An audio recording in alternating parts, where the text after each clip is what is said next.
Jon Jones is the most pathetic champion in the UFC, maybe even the most pathetic fighter in the UFC, as he continues to hold up an entire division to fight the elderly Stipe, which is crazy because when McGregor does it without holding up a belt, everyone has a problem with it. But in all seriousness, as we all know, there's a bit of a situation going on at heavyweight, where Jon Jones is doing everything in his powers to avoid Tom Aspinall by fighting the elderly Stipe in a gimmick fight, and then trying to gaslight everyone into believing that he should get an easy stylistic matchup against a light heavyweight against Alex Pereira after Stipe. But he was just so happening to plan on retiring after Stipe if it was Tom Aspinall. So apparently he wasn't ducking him. Just because someone decides to retire doesn't mean they're ducking somebody. I'm just saying that casuals, would come to that kind of conclusion, but still. You just said the C word. He's basically willing to go as far as retirement if it means ducking Aspinall. And he's not even holding up the division anymore. He's just turning it into boxing. This man trying to act like he don't see me. We got 2 champions, 2 title fights, and no indication that these 2 will ever fight.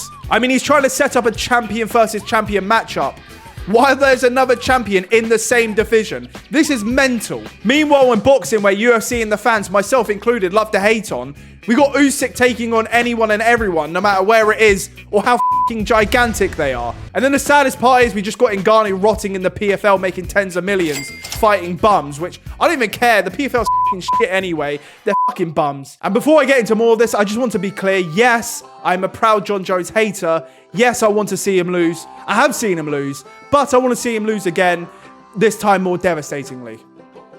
Just trying to be honest. But if you're a fan of Jon Jones because you're a fan of him as a fighter and you enjoyed watching him when he was fun to watch like 10 years ago, that's cool. If you got him as the GOAT, that's cool. I really don't mind.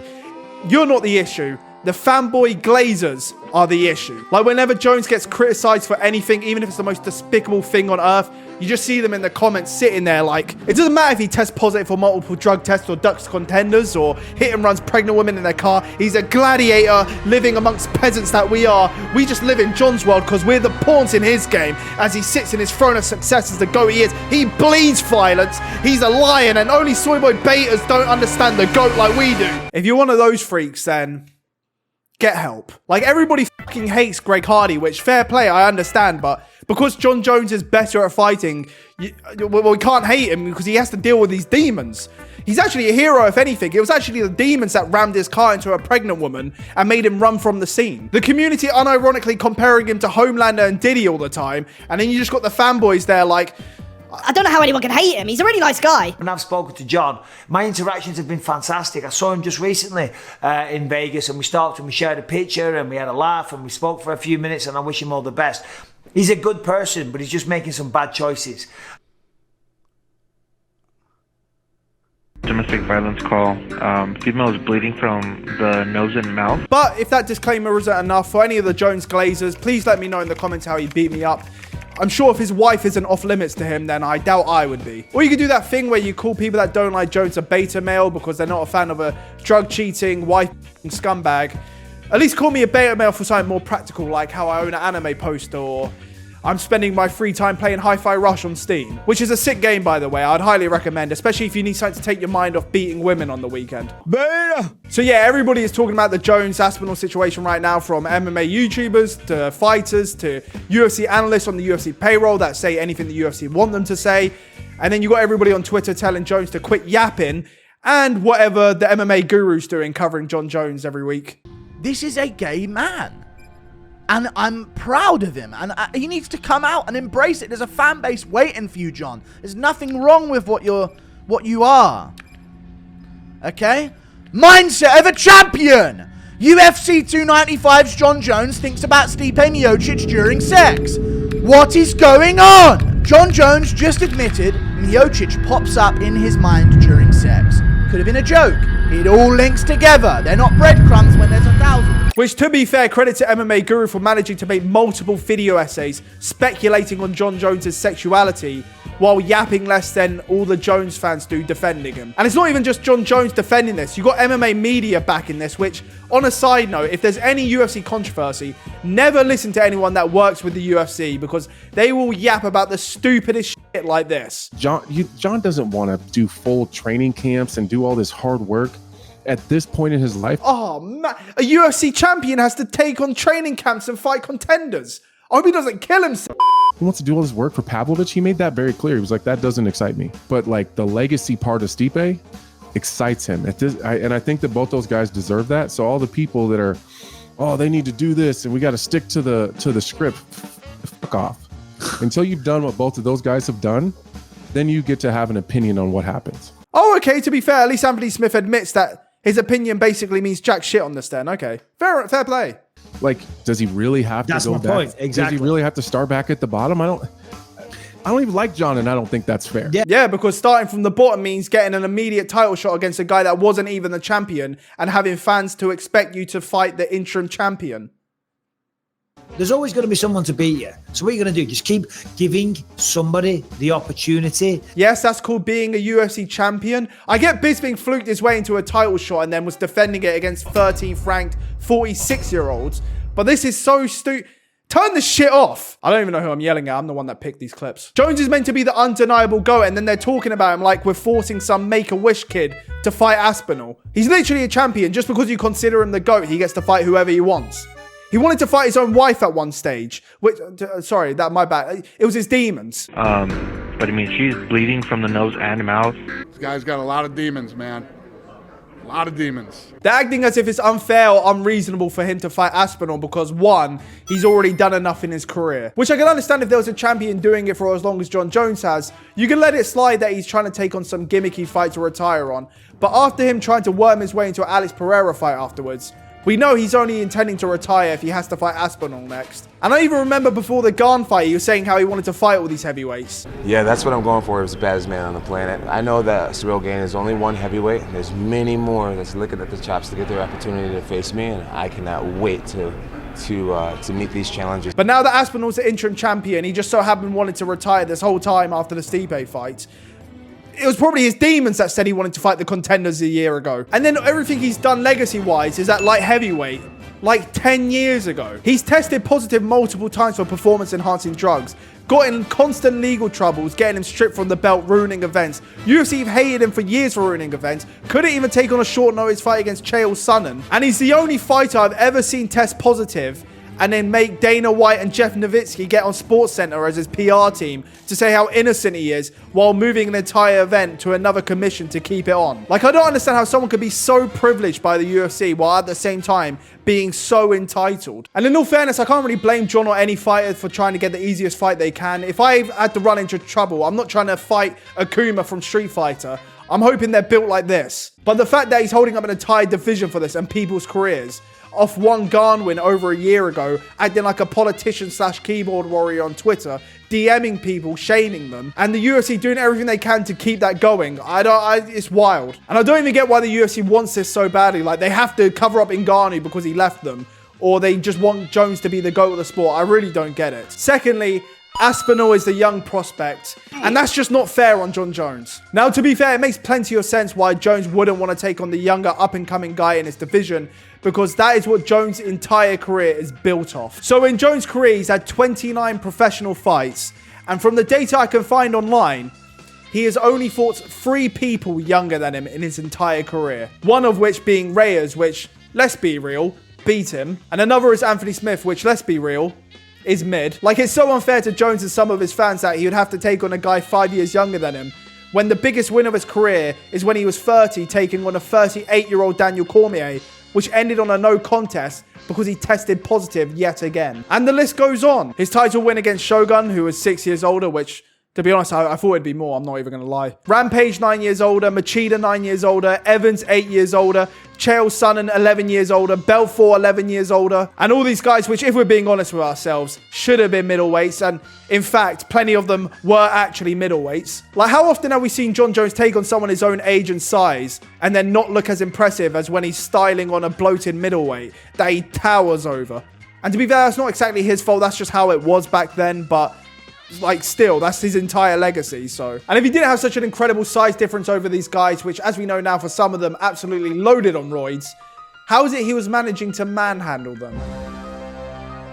Maybe it was the demons. I had more juice than Tropicana, and he pushed me around like a Mack truck versus. Did they not test? As soon as we locked up with each other, I thought, "Ooh, I know you." As he's pushing me backwards before he with his big spinning elbow, I remember thinking, "I know your secret," because I got the same one.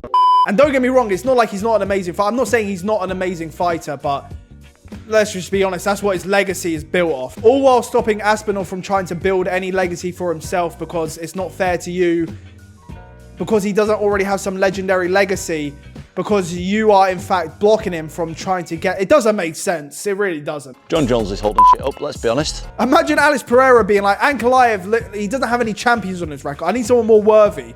I need to fight Daniel Cormier coming off the couch eating popcorn. If he sees me saying this here, I want him to accept. Okay. my leg kind of did. You can also find Jones and his fanboys coping with some dumb shit like... They always say they'll beat John Jones, but hey, they never do. Like that's some kind of reason to not take on a contender. Which is actually kind of telling with a lot of these John Jones glazers nowadays, because I'm pretty sure a lot of them never even watched Jones before the Garn fight. Like who the f were the fans picking to beat John Jones back in the day? Everyone was behind him against... Everyone hated DC. Nobody thought Reyes was going to beat him around for 3 rounds, but hey, here we are. And I don't even know if anyone ever thought Anthony Smith was going to beat him. I don't even think Anthony Smith was delusional enough to think Anthony Smith was going to beat him. I should, if I was fighting goddamn John Jones and Francis Ngannou at the same time, I shouldn't be a fucking plus 350. That's crazy. Jones and his glazers would talk about how everyone was picking Garn to beat him, as if like, yeah, that's not because Garn, we just saw him get out-wrestled by Ngannou with ease. I knew that if I could out-wrestle Cyril, Jones would be another story. Like Jones and the glazers would bring up how everybody was picking Garn to beat him, which like, people picking Garn weren't picking Garn because of Garn. That was a lot of Garns. People were picking Garn because Jones was coming off a 3-year layoff, off a loss against Reyes, and he looked fat. He looks fat. He looks fat. My brother. You've been in the news for some other stuff. Your proclivities and who you want to mess with and all that other stuff is your damn business. We ain't got to get into all of that, but this is necessary. Ladies and gentlemen, I saw a belly. A belly. Like when he took a deep breath, his belly bounced. That kind of belly. And not to jump to any conclusions, but I kind of highly doubt that Tom Aspinall's the kind of dum-dum to just voluntarily shove his head into a guillotine like Garn did. And this man Aspinall has been doing everything he can to try and get this fight, from saving the card that Jones had to pull out of, winning an interim belt, defending the interim belt against an actual contender higher ranked than Stipe, even offering to fight Stipe to earn it. Tom Aspinall is the most dangerous fight for Jones, 100%. The way you make it right is you make Tom Aspinall put that interim title on the line with a guy like Stipe. But you're not going to wait though, right? You're still going to fight? No, I'm going to wait. I don't care. Even pulling up on Jones to try and get a face-off. Wait, dude, just saying hello. Just saying hello. Right. We're going to do this thing. I would hope so. I would love to, man. I would hope so. Respect, man. All the best. Respect. All the best. We'll do a quick picture. Sure. Yeah? Let's get it. A face-off. Just no, okay. Later that same evening. Just saying hello. Just saying hello. We're going to do this thing. I would hope so. I would love to, man. We'll do a quick picture. Sure. Yeah? Let's get it. A face-off. Just no, okay. No problem. No problem. Nah. I can't be doing face-offs with people that could possibly beat me. I'll do face-offs gladly with the shit heavyweights, but with people that I should be facing off with, I ain't gonna be doing no face-offs. Maybe if Aspinall showed up dressed like this with some... Maybe Jones would have been all for the face-off, but until then, nah. Come on, at least you could have done it for his thumbnail, surely. Mr. Beast would be disgusted by this. Like, if we're going to be real and even compare what these two have even done at heavyweights, it's not really a comparison, is it? Jones beat Ngannou's sloppy seconds, which, to be fair, did it very well in quick succession. I'll give it to him. It was a good win. Garn did shove his head into a guillotine for some reason, but still good win. And a whole year later, that's all he's done. Even win or lose, both these guys have done nothing since but duck actual contenders.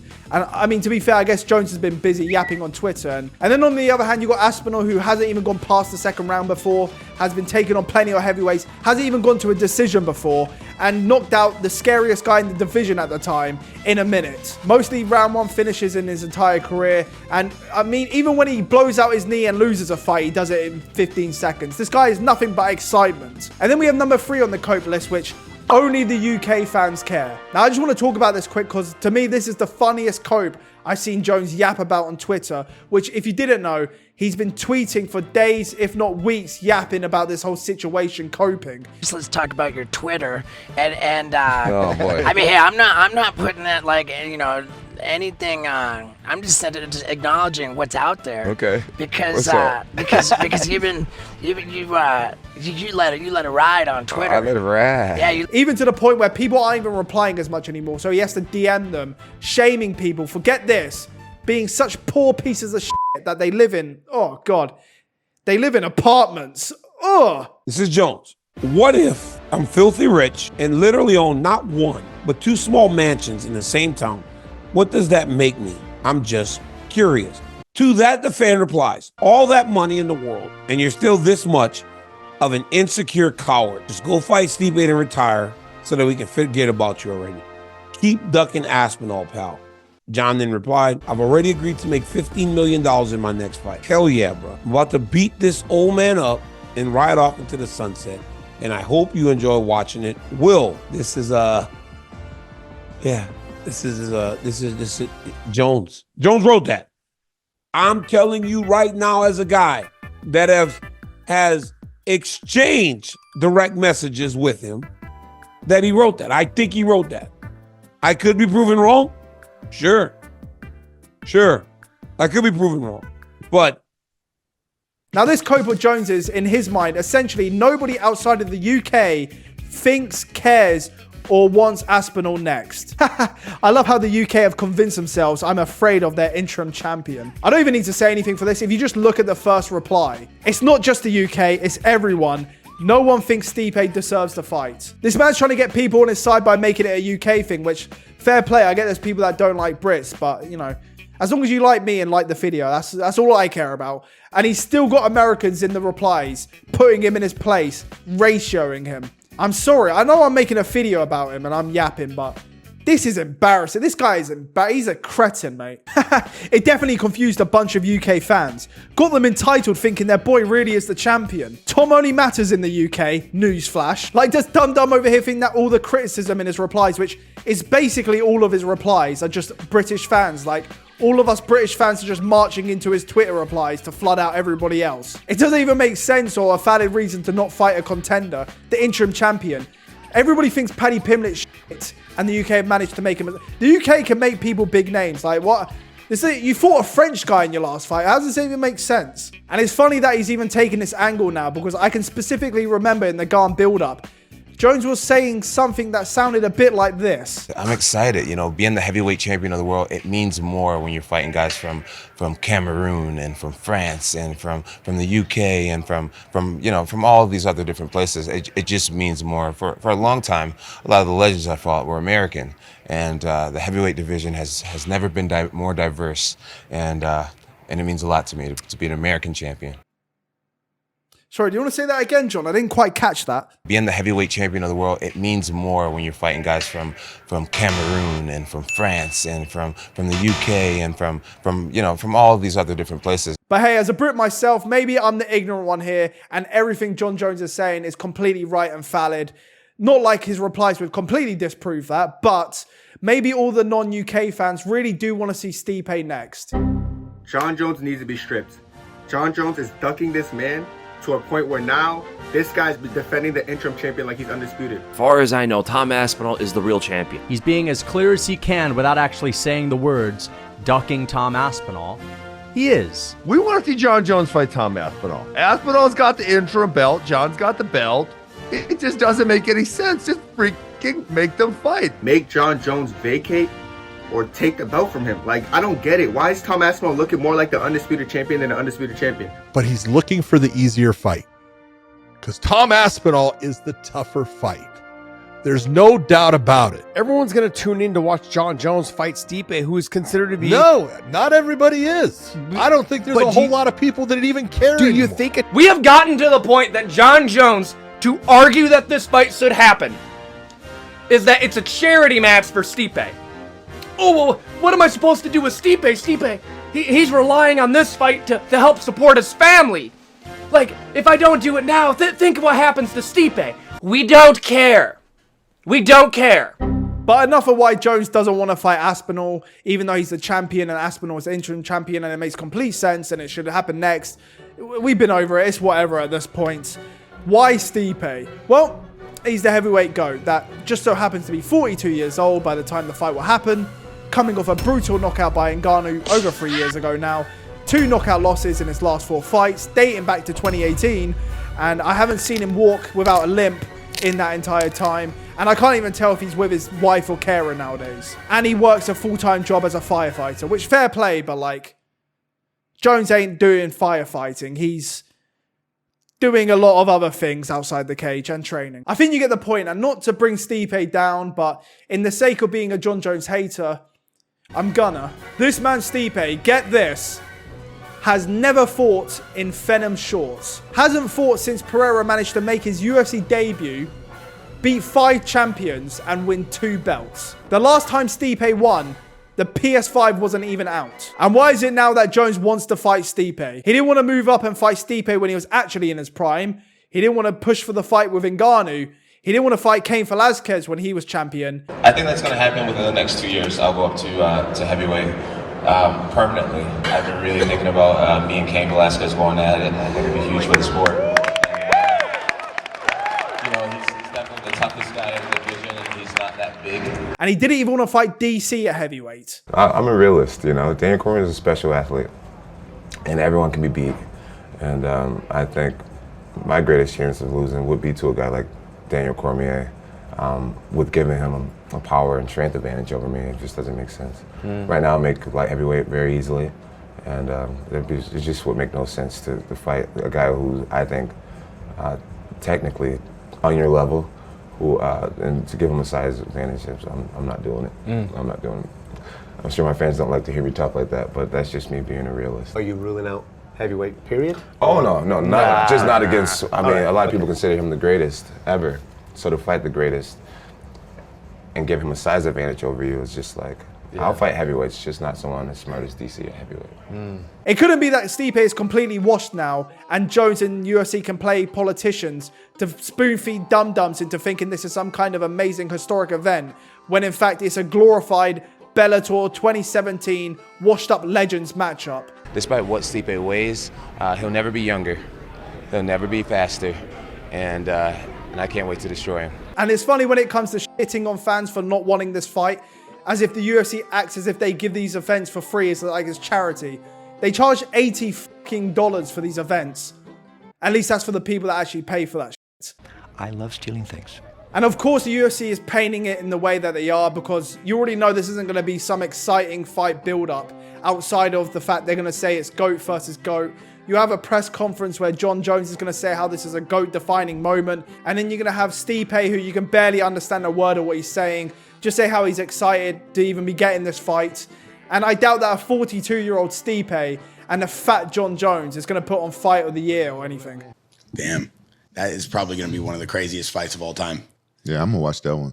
Oh, yeah. Me too. Oh, yeah, I'll be in there. End of the day, this fight is just a lie. It's a fake legacy fight. For one, Stipe's completely washed. Let's just be... We haven't seen him in 3 years, but you can imagine he's washed there when he's 42 years old. And then we got Aspinall, who's the people's champion, taking on an actual higher ranked contender than Stipe, who's more active than Stipe and more active than Jones, while willing to fight anyone and everyone else and having to have his title defenses voided because we got to cater to Jon Jones's feelings and ego. And after the Stipe fight, maybe he does get the Alex Pereira fight, maybe he does retire to avoid Aspinall, or maybe we can see what Cain's up to, because funny enough, if you didn't know, Cain's actually younger than Stipe.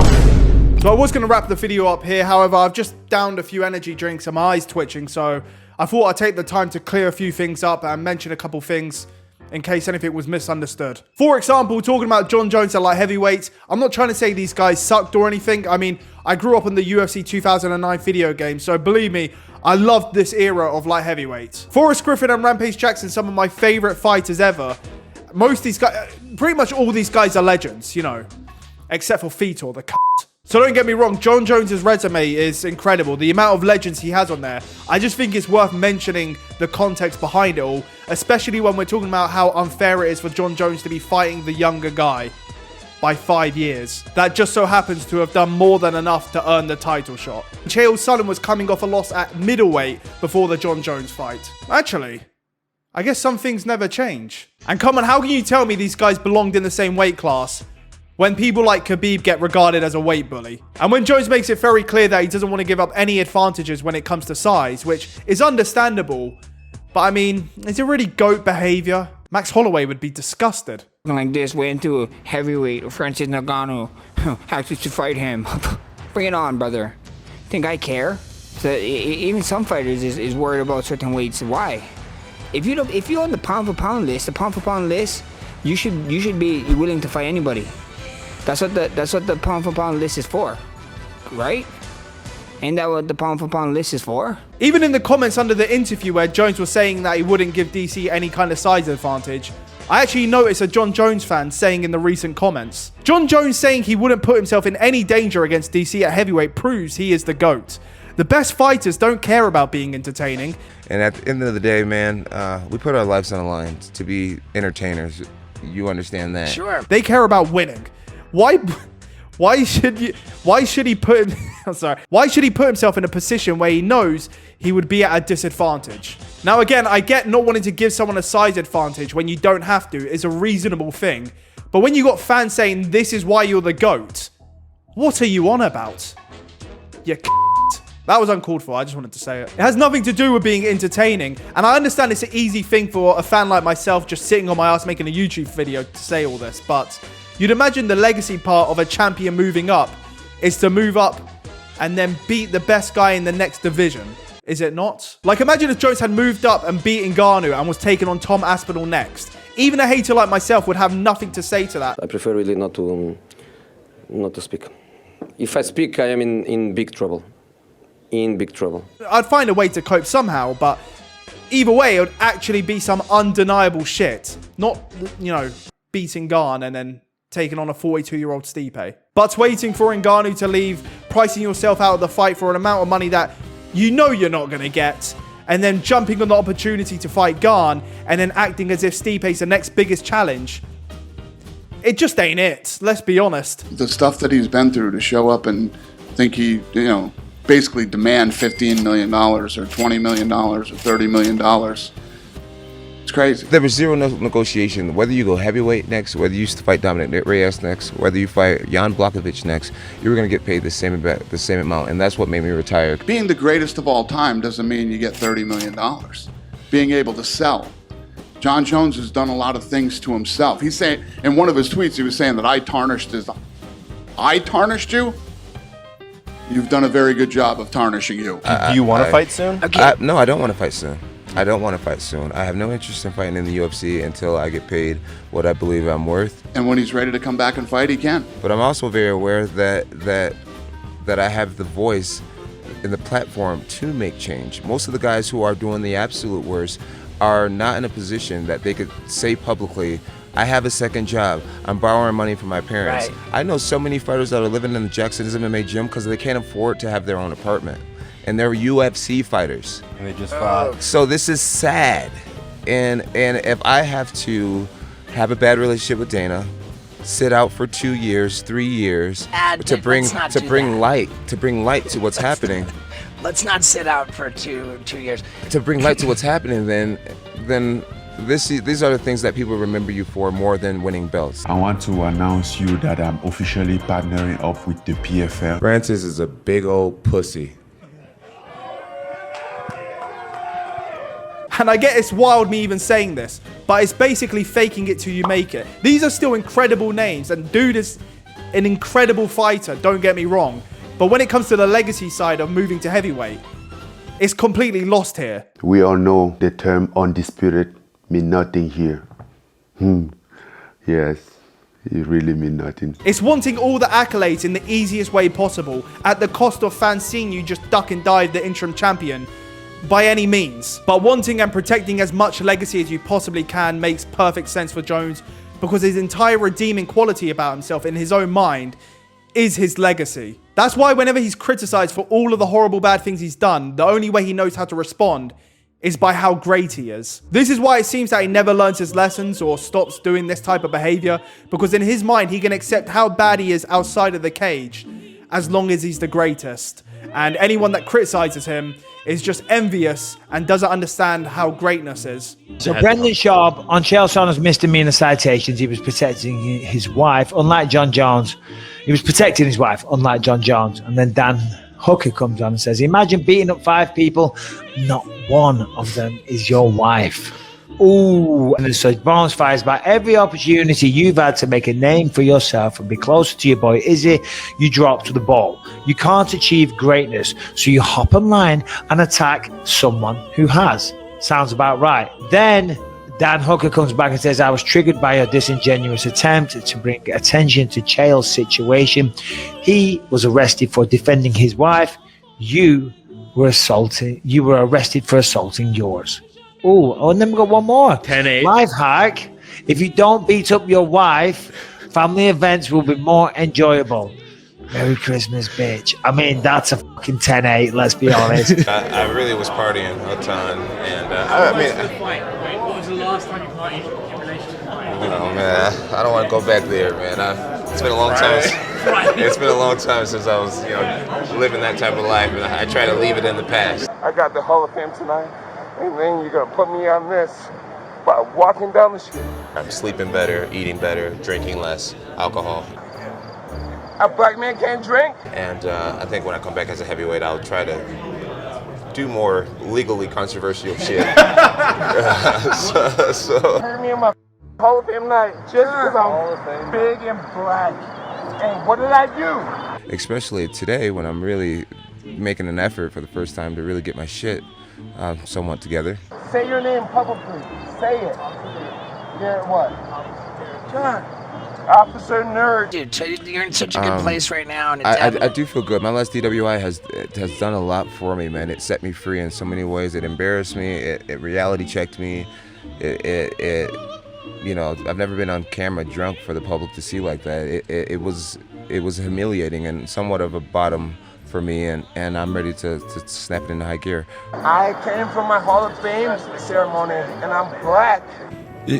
When I first got into the UFC, I would talk about God a lot and wanting to be a good person, and then people got to see that my life wasn't perfect, that I make mistakes, and that I sin, and that I fall down, and I think for a long time people looked at me as just an incredibly fake individual, and I think as of right now, I think people can just see that I'm a human, that I do love God, but I'm a human. And Christians aren't perfect. And I just think I'm more relatable to people than I've ever been. And, despite how many times I mess up, I do try to stand for good and something that's bigger than me. I went and I sought out professional help. I had to go into therapy, going to rehab. Had to ask God for his mercy and grace. It's not enough to just, I'm talking to God. Okay, well, you know what? God also wants you to take action in real life. Some of us are not Christians. You slap your wife, you don't go just talking to God. Who do you have to talk to? And the mentioning of God bothers me, not because I don't think there's nothing good to come from like having that conversation and finding that forgiveness in yourself and with your higher power. Good. There's people here that you hurt. Even after the domestic violence arrest, where he said he's going to turn it into the best thing that's ever happened to him. You read the police report, very disturbing stuff, and then you see on his Instagram, you see this thing where he's like, this is going to be the best thing to ever happen to me. I'm going to turn this into a positive. Like, no accountability, no apology, no nothing. Like, him working out, all's good in the hood. And I'm like, again, how could something like that be the best thing to ever happen to you? And he blamed it on the alcohol, which is why he's never going to drink again. You can just find him in videos drinking or drunk, just here and there. He's still doing it. You're a little drunk, I assume. Un poquito. Un poquito? How did you actually stumble upon this place? Are you just blackout drunk? Well, my kitty over here was just the resource of everything. That's awesome. Are you sure this is alcohol? By the way, Mike, I saw his hand slipping over to you. What was he trying to give you a handy? What's going on? But I was observing, and John had his arm around his girl, right? Who had, I guess, like a New Zealand type accent. But he was reaching over to a comic who was sitting there next to his girl, and he was touching him in ways that were not appropriate. And I was surprised because the comic is bi. So he was like trying to move John's hands out of the way. Trying to stop the advances of John Jones. But John, like, kept reaching over. But John was persistent. So it's not just that John Jones is out here hitting on men. He's getting turned down by them and actually being a bit down bad for it. Like, let's be real here. But all that aside, John was very nice. He was very nice after the mic. He chatted with a bunch of comics. He went to high-five me, and I high-fived him back, and he did this with my hands. And I was like, okay, this... So yeah, at least in my opinion, it seems more important to Jones to win in the most pathetic way possible rather than lose in the most impressive way possible. This is the same guy that when Khabib got put pound for pound #1, Jones is on Twitter making videos arguing his own case for why he's better than him with Khabib fans. I'm talking to all you Khabib fans out there. 15 world titles to your guys 4. And you guys are really talking about who's the best fighter ever? You guys are joking, right? The only person that could possibly come back and challenge my record and what I've done in the UFC is possibly George St. Pierre. He would have to come back and win 2 championship fights. You guys are nuts. I love you guys so much. And if all you guys are going with this he's more dominant argument, the guy just recently started fighting elite level competition. Could you imagine me against the number 10th ranked guy? Nah, I can't imagine you doing that, but I could imagine you fighting a washed up 42-year-old though. When you started to change their rules for what's a legal amount to have in your system, years after Jones had already tested positive plenty of times, Jones takes that as a way to completely clear his name and be regarded as a clean fighter. Which, no, that's not how it works. The rules were set in place and you broke them many times. So USADA has changed some of the rules regarding picogram levels and what's allowed. I've come to find out that all my findings were under the new legal limit, meaning that I would have been cleared from every test I've ever taken, and that means a lot to me.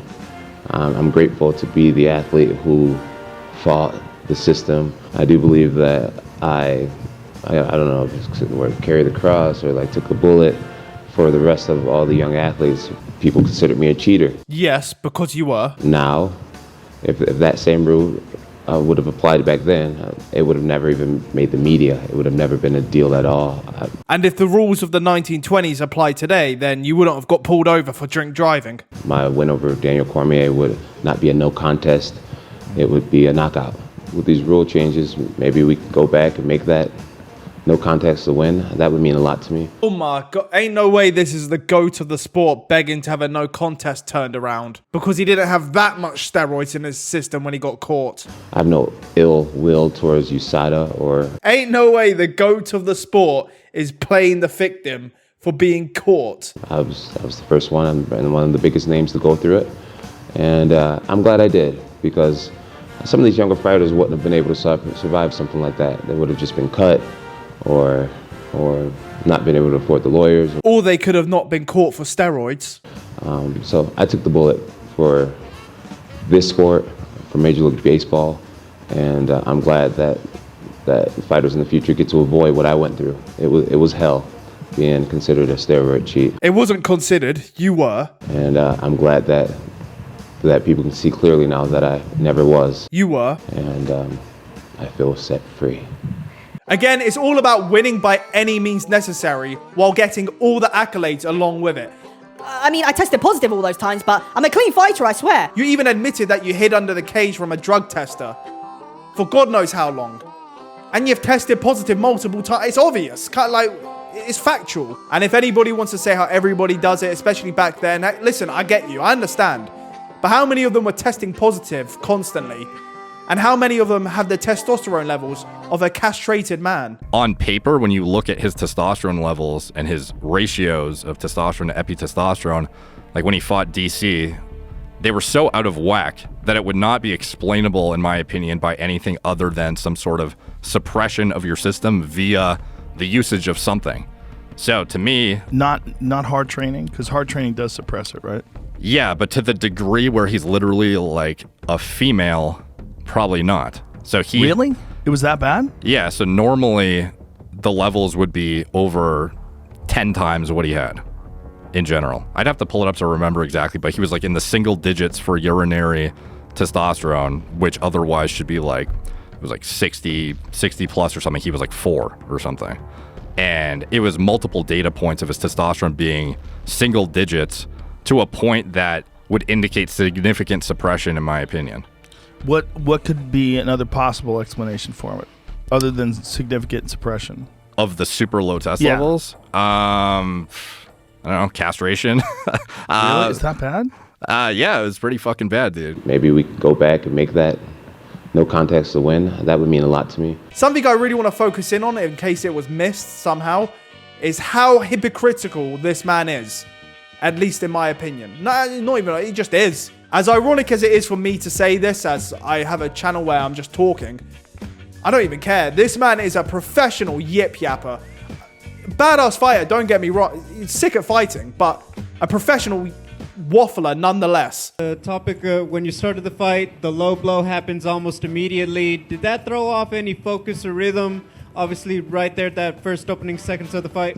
It wasn't enough to actually stop me. I didn't want a strike like that to go unnoticed. So I thought I'd take a timeout, let the ref know that I was fouled, and we could continue. If you notice, I didn't take a very long timeout. But I didn't want things like that, dirty moves, to be unnoticed. John Jones is a great fighter, but I'm gonna be 100. Even if you stand in this room, I said, but he's the dirtiest fighter ever. He's the dirtiest fighter ever, and the guy's so smart. He does the most dirtiest things, like doing anything good on him, and he's gonna put his fingers in. He's gonna poke you in the eye. So Daniel Cormier is saying before the fight that I'll end up poking him in the eyes at some point. And the reason why he says that is because I do poke people in the eyes, and it's very illegal, but I do it. I've noticed in a lot of Cyril Gaines fights, you know, if you look at that Tai Tuivasa fight, one of the shots that actually put him down was a strike to the back of the head. He hits people in the back of the head quite a bit, and I didn't want any type of dirty play happening on such a big night. Jones put his finger in his eye, the dirtiest fighter in MMA. Saying how important it is to him to have guys in the division from places like Cameroon and the UK, for example.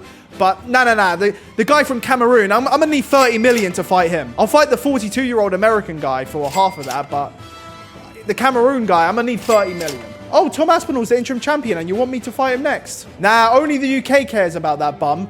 And I don't give a fuck about the UK, which is fine. You don't have to care about the Cameroon or UK, but like what? I don't get the point of making such a big deal of it in the first place when you're not going to fight them. He'll pour shame fans because they maybe possibly live in an apartment, but when confronted by a cop while drink driving, asking what he's doing, has this to say. Okay, sir, so you were telling this officer you were planning on driving, or what exactly happened? Yeah, well, I got stir crazy, and and that's unclear at this I got pulled over being nice. Being nice to the homeless people.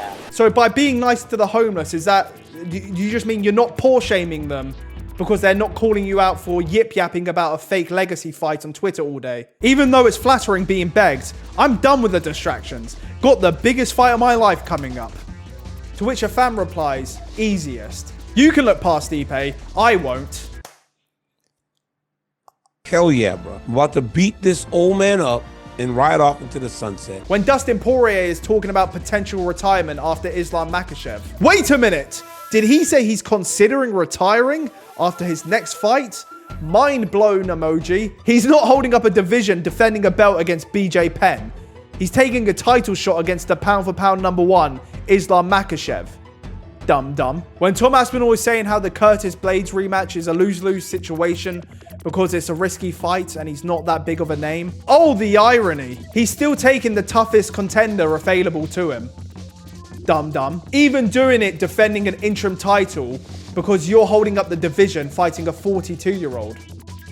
Dumb. Okay, I'll be honest, calling him a dumb-dumb's a bit mad. He'd kill me in a fight, but it's fun to say. Pretending that Stipe's the bigger fight when, let's just be honest, at this point, Aspinall would be the bigger fight. Actual UFC fans are sleeping on and don't want Jones versus Stipe, which, call me crazy, I don't think is a good sign. Unless they completely stack the card beyond belief, the actual idea of Aspinall being an actual serious threat to Jones is just more exciting. Not to mention, new fans haven't even seen Stipe fight before, and I don't even think fans care to watch Stipe fight anyway.